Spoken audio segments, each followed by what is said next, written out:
How did you get started in show business? How did it all start?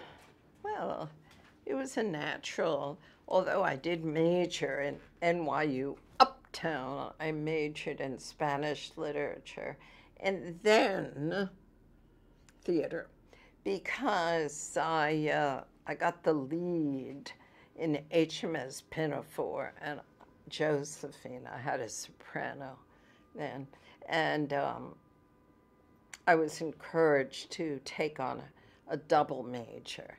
And then I still fought it. And then I was married my senior year.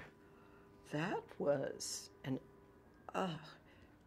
why? Why, you ask? I don't know why, but I was divorced in September after I graduated. And I figured if I can get divorced, I can be an actress. And so that's what happened. That's how it happened. I started auditioning, and within less than a year, I was the belly dancer in the First National Company of Man of La Mancha with Jose Ferrer. And then Richard Kiley, because we opened the Amundsen in LA, and they insisted upon having the original cast. So that, and after that I did the San Francisco Mime Troupe and then the Open Theater, and then I ended up at Lincoln Center doing a John Ford Noonan play. So that was the road, the initial road I described to you, which was 2 years from, and it just all, I went from one job to the next, and I was very lucky that I came along at a time when whatever I expressed was of value to some people, but I was radicalized, you see, by the mime troupe. And so I was, of course, when I entered commercial theater, I felt so guilty.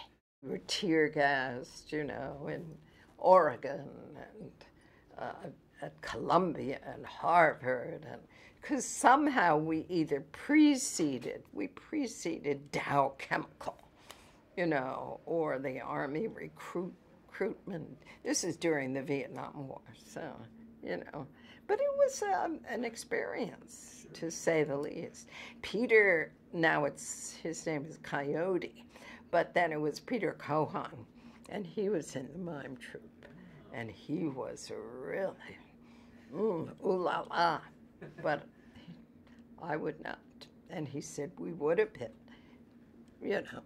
if he didn't know I wanted a relationship. So I used to conduct 2 or 3 at the same time. It was the 60s. Anyway, I didn't want to get into all that. That's for my memoir. I did Reno Sweeney, and I did, oh God, where else?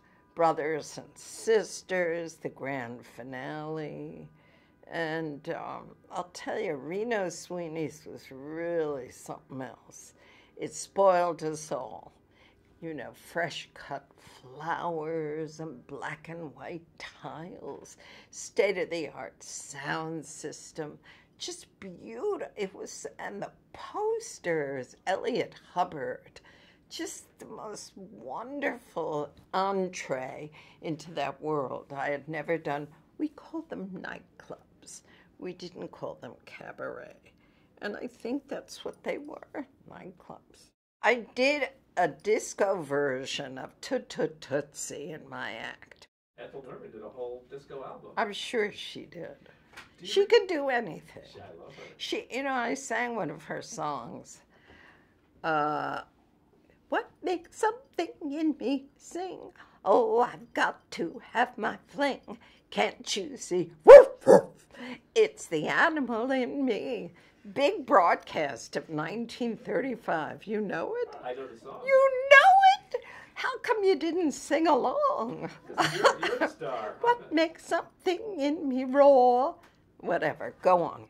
That led to doing my act out in California, which led to the Dick Van Dyke show, and before that, the Lola Falana. These were musical variety shows in LA.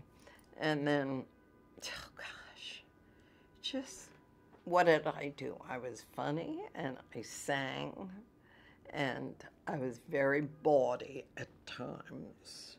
I had a character who used to make her way around a microphone below the waist, and but not under my clothing, you know. But I was doing stuff like that with my father in the audience.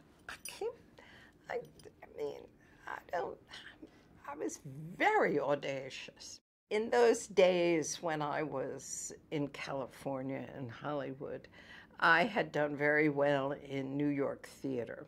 And as I look back, I coached enormously on whatever I did because I really felt, inadequate. I did.